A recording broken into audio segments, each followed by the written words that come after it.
और अब मैं विनम्र आग्रह करता हूं आज के आयोजन में पधारे अंतर्राष्ट्रीय कथाव्यास पूज्य अनिरुद्ध आचार्य जी महाराज को। जब वे कथा करते हैं तो भागवत की चर्चा सिर्फ भारत ही नहीं सुनता बल्कि विश्व के अनेक कोनों में सुनी जाती है। इन दिनों भारत के सबसे लोकप्रिय और प्रिय कथाव्यासों में से एक हैं पूज्य अनिरुद्धाचार्य जी महाराज। स्वागत है।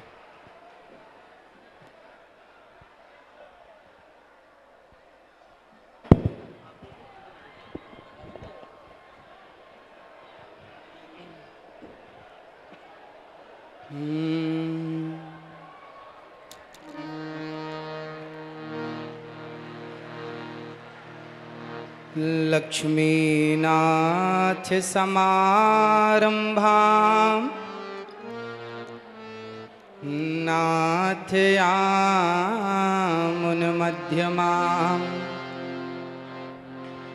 अस्मदाचार्यपर्यन्तां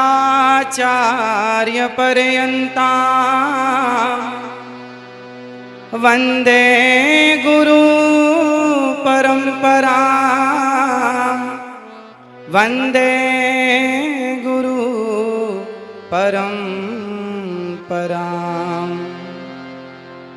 जय जय श्री राधा रमण, जय जय नवल किशोर, जय गोपी चित चोर प्रभु, जय जय माखन चोर, जय जय माखन चोर।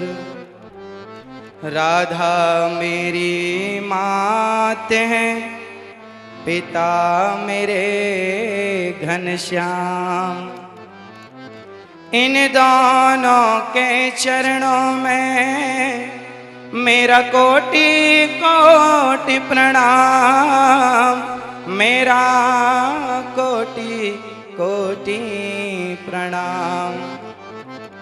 आग लगी आकाश में बरस रहे अंगार, संत न होते जगत में तो जल जाता संसार, तो जल जाता संसार।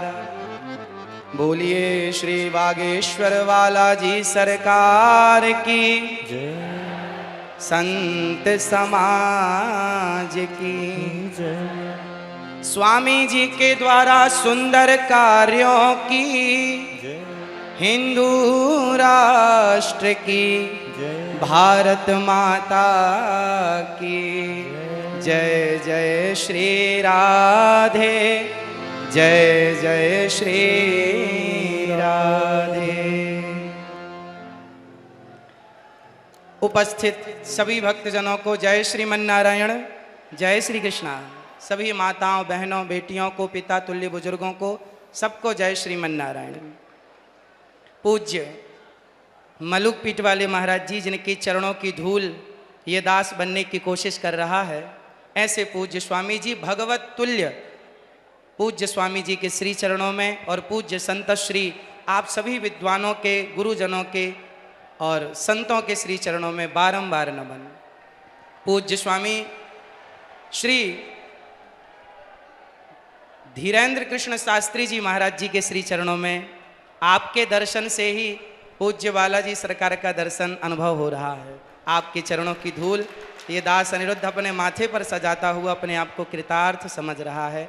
आपने इस दास को यहाँ बुलाकर, जैसे सुदामा को भगवान श्री कृष्ण ने गले से लगाकर सुदामा का मान बढ़ा दिया, ऐसे स्वामी जी ने दास को याद करके दास का मान बढ़ा दिया।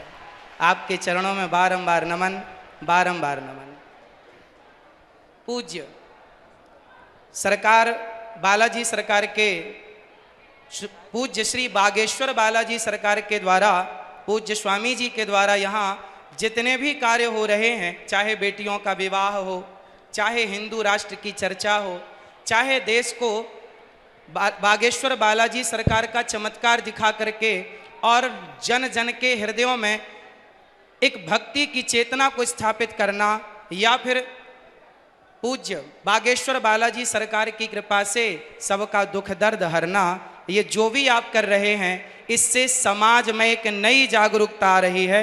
समाज इन शक्तियों को, सोई और खोई हुई शक्तियों को पहचानने लगा कि हमारी शक्ति कितनी विशाल है।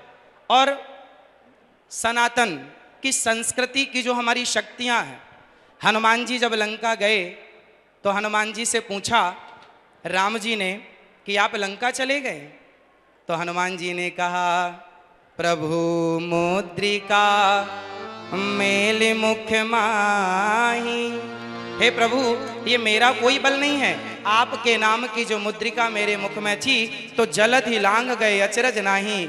यदि भगवत कृपा से हनुमान जी छलांग लगा के सेतु को, समुद्र को पार कर सकते हैं, तो उन्हीं हनुमान जी की कृपा से पूज्य स्वामी जी यदि समाज को जोड़ रहे हैं, हिंदू राष्ट्र का सपना देख रहे हैं, तो ये भगवत कृपा ही है और ये संभव है।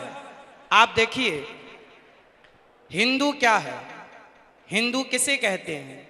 आज विदेशी आते हैं, आकर हिंदू बन जाते हैं और राम नाम की जपते माला भक्ति में रम जाते हैं। धरा ये जिस पर घूम रही, हम उसी केंद्र के बिंदु हैं। गर्व से कहो हम हिंदू हैं, हम हिंदू हैं, हम हिंदू। सनातन धर्म क्या है? सनातन संस्कृति किसे कहते हैं? आज समझने की बात है। जब हमसे कोई पूछता है कि आप कितने भाई हैं, तो हम कहते हैं हम 2 भाई हैं, हम 3 भाई हैं, हम 4 भाई हैं, हम 5 भाई, या हम सिंगल हैं। हम ऐसा परिचय देते हैं। यदि आप कितने लोग चाहते हैं कि हिंदू राष्ट्र बनना जरूरी है? चाहते हैं तो आज से अपना परिचय बदलिए। और कोई आपसे पूछे आप कितने भाई हैं, तो ये मत कहो कि हम 1 2 3 4 5 भाई हैं, ये कहो हम टोटल 4 भाई हैं। और 4 कौन कौन? ब्राह्मण, क्षत्रिय, वैश्य और शूद्र। हम चारों जब संगठित होंगे तब हिंदू राष्ट्र बन सकेगा। यदि हम संगठित नहीं हुए तो केवल सपने ही रह जाएंगे। इसलिए आज से हम कितने भाई हैं? कौन कौन? ब्राह्मण, क्षत्रिय, वैश्य, शूद्र। ये चारों मिलकर जहां सुमति तहां संपत्ति नाना, जहां कुमति तहां विपत्ति निदाना। जहां संगठन होता है ना, वहीं विजय होती है। जहां एकता है वहां सब कुछ है। संसार की हर खुशी वहां है जहां एकता है। यदि हम बिखर गए, मुगलों ने, अंग्रेजों ने क्या किया? हम हिंदुओं को, हम सनातनियों को लड़ाया, आपस में लड़ाया। फूट डालो शासन करो किसका नारा था? तो आपस में लड़ाया उन्होंने, हम लड़ते चले गए और लड़ने का परिणाम ये हुआ कि हमारे देश के टुकड़े टुकड़े हो गए। केवल लड़ाई का परिणाम है ये। यदि हम संगठित रहते तो क्या मजाल किसी की कि हमारी तरफ कोई आंख उठाकर देख लेता। हमारे सनातन धर्म में चाहे ब्राह्मण हो, क्षत्रिय हो, वैश्य हो, शूद्र हो, आप बताइए, आज जिस छुआछूत, ऊंच नीच की बात की जाती है, बताइए क्या हमारे सनातन धर्म में, क्या हमारे हिंदू धर्म में, क्या हमारे वेद पुराणों, ऋषि मुनियों के द्वारा क्या छुआछूत की भावना कभी थी? यदि छुआछूत होता तो भगवान राम निषाद राज्य को गले ना लगाते। यदि छुआछूत होता तो भगवान राम माता शबरी के बेर ना खाते। इसका मतलब है भगवान और भक्त। हमारे यहाँ तो संत रैदास जी हुए हैं, जिनके चरणों को लोगों ने प्रणाम किया है, धो धो करके पिया है, जिनका आज भी ये मुहावरा, ये वाक्य आज भी प्रचलित है कि मन चंगा तो कठौती में गंगा। ऐसे महापुरुषों को हमने अपने हृदय में बिठाकर उनको पूजा है। यदि हमारे यहाँ जातवाद होता, ऊंच नीच होती, तो हम कभी भी ऐसे लोगों को इस रूप में स्वीकार ना करते। इसका मतलब हमारे देश में जातवाद था ही नहीं। ये जातवाद का जहर घोलकर सिर्फ सनातनियों को आपस में लड़ाने का षड्यंत्र किया गया, और जिस षड्यंत्र की चपेट में हम सभी भारतीय आ गए।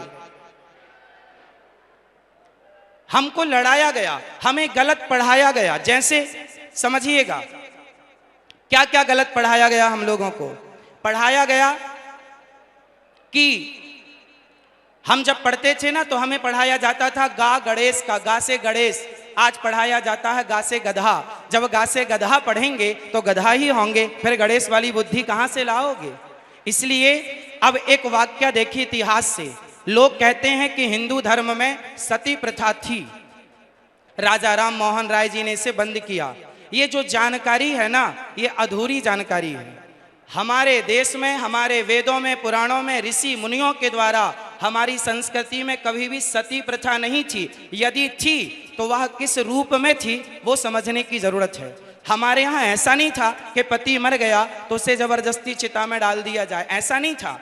ऐसा था कि पांडु जी की मृत्यु हुई तो माता माद्री उनके इच्छा से कि मैं अब जाऊंगी, और अपनी स्वेच्छा से उन्होंने सती होना स्वीकार किया। जबकि माता कुंती ने कहा कि ये 5 बच्चे हैं, माद्री माँ ने कहा कि आप इनका ख्याल रखो।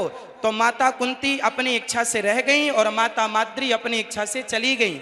यदि हमारे देश में सती प्रथा थी तो दशरथ जी के चले जाने पर माता कौशल्या सती क्यों नहीं हो गई?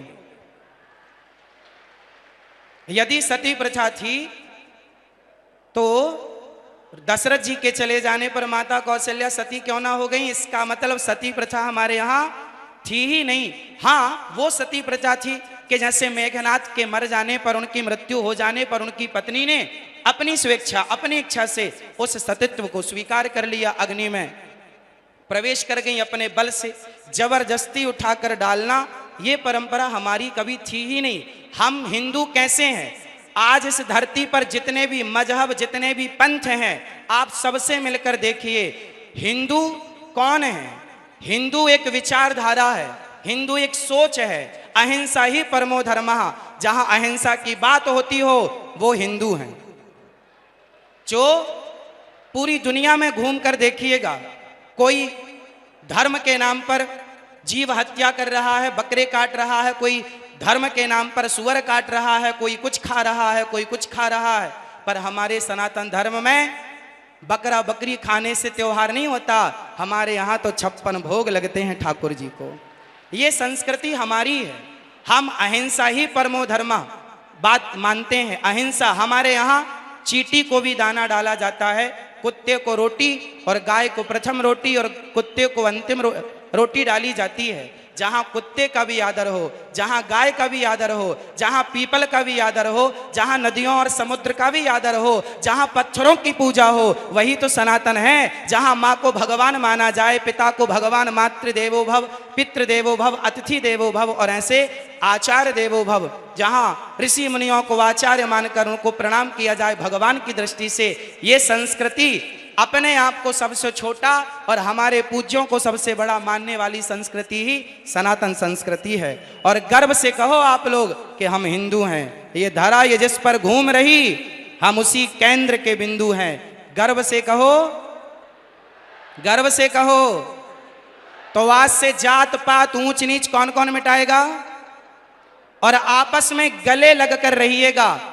चाहे ब्राह्मण, क्षत्रिय, वैश्य, शूद्र, हमारे लड़ने झगड़ने का फायदा उन लोगों ने उठाया। गांव गांव आज हमारे हिंदू क्रिश्चियन होते चले गए। कारण जानते हैं? कारण ये है कि हमें लगा हमारे बगल वाले घर वाला चला गया, हमें क्या फर्क पड़ता है। नहीं, आपको अपने हर भाइयों को सबको गले लगाना है और सबको अपने धर्म की शिक्षा देना है। और आप ही 24 घंटे में 23 घंटे अपने परिवार, अपने व्यापार के लिए काम करो, पर 1 घंटा अपने सनातन धर्म के लिए काम करो, अपने सनातन संस्कृति की रक्षा के लिए 1 घंटा, वरना आधा घंटा 30 मिनट भी यदि कोई निकाले और जन जन तक जाकर के यदि सनातन धर्म का परचम लहराए, लोगों को जागरूक करे, अपनी गीता, अपनी रामायण, अपने संतों की महान चर्चाएं सुनाए, तो क्या मजाल के कोई हमारा सनातनी हमसे फिसल कर कहीं और चला जाए। यदि बट गए तो घट गए, और बट गए तो घट गए, और घट गए तो मिट गए। यदि मिटने से बचना है तो संगठन जरूरी है, संगठित संगठन होना जरूरी है। और संगठन तब संभव है जब हम ये भूल जाएंगे कि हम ब्राह्मण हैं। संगठन तब संभव है जब हम भूल जाएंगे कि हम क्षत्रिय हैं। संगठन तब संभव है जब हम भूल जाएंगे कि हम वैश्य हैं। और संगठन तब संभव है जब हम भूल जाएंगे कि शूद्र है। सब एक सुर में कहें, हम ब्राह्मण नहीं, क्षत्रिय नहीं, वैश्य नहीं, शूद्र नहीं, हम हिंदू हैं, हम राम के हैं, हम कृष्ण के हैं। बस एक ही पहचान, एक ही बात कहनी है, हम सनातनी हैं। और हम भगवान राम के चरणों की धूल हैं, श्री हनुमान जी के चरणों के दास हैं।